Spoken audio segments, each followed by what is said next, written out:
Au nom du Père, et du Fils, et du Saint-Esprit. Amen. Mon Seigneur et mon Dieu, je crois fermement que tu es ici, que tu me vois, que tu m'entends. Je t'adore avec profonde révérence. Je te demande le pardon de mes péchés et ton secours pour faire de mon mieux ces instants de prière. Marie, ma mère immaculée, toi qui vas faire naître Jésus pour nous, et Saint Joseph ton époux à tes côtés, et tous les saints anges intercédés pour moi. Oui, viens, Seigneur Jésus, viens Emmanuel, nous t'attendons et nous avons hâte de t'accueillir dans nos cœurs, dans nos vies. Aujourd'hui est le jour entre deux. C'est la jonction entre l'Avent et la Noël. La fin du temps de l'Avent et le début du temps de Noël d'un point de vue liturgique. L'achèvement de la préparation et la nativité elle-même. Nous passons donc des messes sobres de l'attente joyeuse à l'éclatement du Gloria, notre joie totale de voir le Messie naître au milieu de nous. Dans la première lecture de cette dernière messe de l'Avent, parce que après cette messe de ce matin, le soir déjà nous célébrons la messe de Noël. Dans la lecture de cette messe, le roi David a achevé l'ouvrage magnifique de sa résidence royale, j'allais dire de son palais royal. Soucieux de rendre grâce à Dieu et de revaloriser le culte, la gloire de Dieu dans son pays, il décide de bâtir une maison pour le Seigneur. Dit-il, « J'habite dans une maison de cèdre et l'arche de Dieu habite sous un abri de toile. » L'arche qui signifie effectivement la présence de Dieu au milieu de son peuple. Il faut comprendre que la maison de cèdre, pour l'époque, est une maison de luxe à côté de la maison de toile. On comprend bien le souci de David, celui d'offrir à Dieu le meilleur que l'homme puisse posséder. Mais Dieu, par la bouche du prophète, va décliner, va refuser cette offre de David. Cette maison, pour Dieu, va être construite par Salomon, le fils qui va lui succéder. Cette maison sera ensuite détruite et reconstruite plusieurs fois entre guerre, déportation et exil. À bien y voir, cette maison semble ne pas tellement intéresser le Seigneur. Dans tous les cas, elle finit toujours par être détruite. Souvenons-nous, lorsque les apôtres avec le Seigneur Jésus à Jérusalem admiraient la beauté du temple de Jérusalem, le Seigneur n'a pas manqué de leur dire « Viendront des jours où il ne restera pas pierre sur pierre, tout sera détruit. » Seigneur, effectivement, tu sembles t'intéresser davantage au cœur, à l'intérieur de l'homme. Tu désires vraiment y habiter là. Tu n'as pas hésité à naître dans une crèche. L'Évangile dit simplement que Marie mit au monde son fils premier-né et l'emmaillota et le coucha dans une mangeoire. Jésus, tu es couché dans une mangeoire, dans une crèche. Tu t'es couché dans la maison des animaux. On pourrait ainsi le dire. En fait, Seigneur, tu n'as pas déjà montré à l'homme là où tu veux demeurer. Ce n'est pas ce toi fait d'homme que tu désires, mais tu désires le cœur de l'homme. Et tu le dis si bien dans ton évangile. Le Fils de l'homme n'a pas d'endroit où reposer la tête. C'est plutôt dans le cœur de l'homme que tu veux habiter, et de tout homme sans discrimination.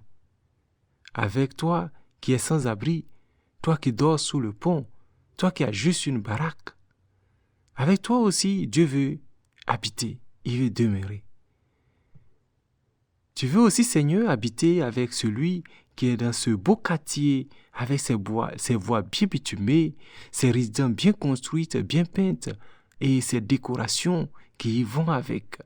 Oui, Seigneur, tu veux, sans discrimination, demeurer en l'homme, en chacun d'entre nous. Tu as si bien dit, oui, Seigneur, tu désires le cœur humble. C'est là que tu veux y demeurer. Ce temps de l'Avent qui s'achève aujourd'hui aura été le moment favorable pour préparer, bâtir la maison de Dieu dans nos cœurs, dans nos familles. Un peu comme les crèches que nous allons reproduire dès ce soir à la messe de la Vigile de Noël et aussi bien dans nos maisons. Ce Christ que nous accueillons à travers cette image de la crèche, tu dois le recevoir aussi et surtout dans ton cœur qui est dans ton corps, ce corps qui est le temple de l'Esprit, temple de Dieu.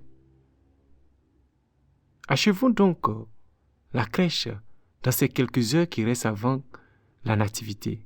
C'est le moment de faire le bilan, un contrôle général pour voir si l'ouvrage est parfait, si notre crèche est prête, si notre âme, notre esprit et notre corps sont bien disposés à recevoir Jésus.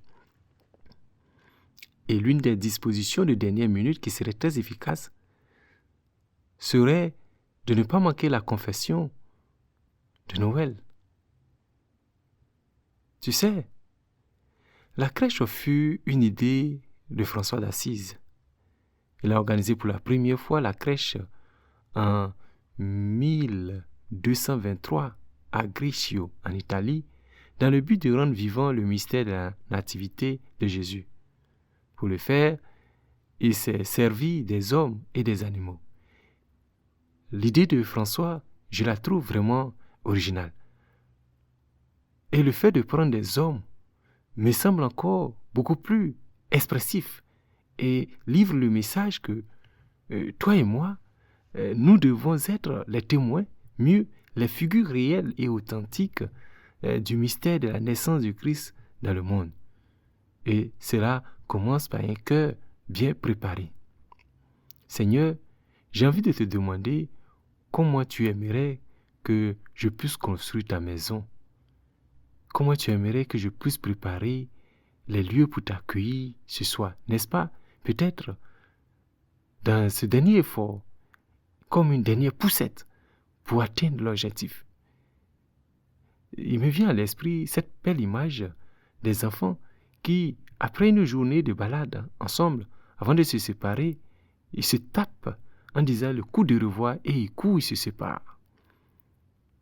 Donne ce coup de revoir, ce dernier coup, cette dernière touche à la résidence du Seigneur, à la maison de Dieu qui est au cœur, pour le préparer, pour le purifier.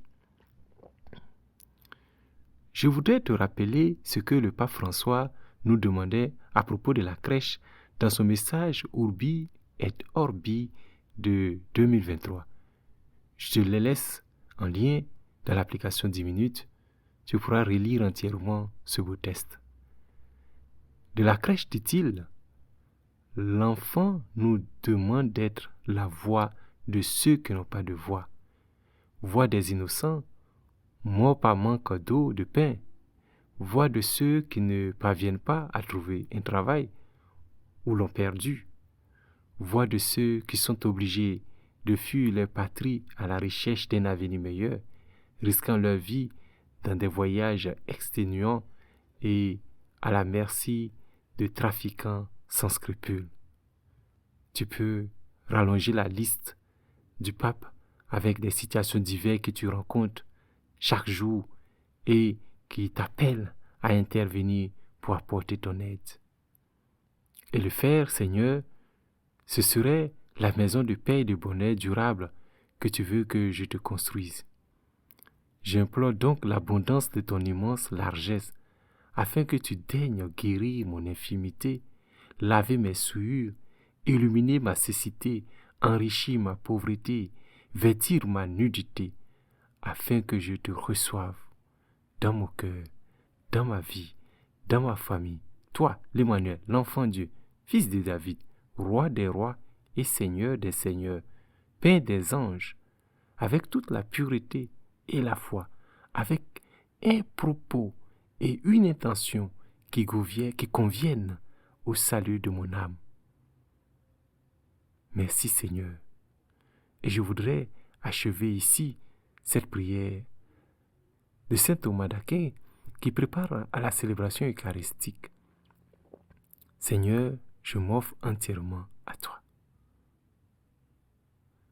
Je te remercie, mon Dieu, des bonnes résolutions, des actes d'amour, des inspirations que tu m'as communiquées dans ce moment de prière. Marie, ma mère immaculée, Saint Joseph, mon ange gardien, intercédez pour moi. Amen. Au nom du Père, et du Fils, et du Saint-Esprit. Amen.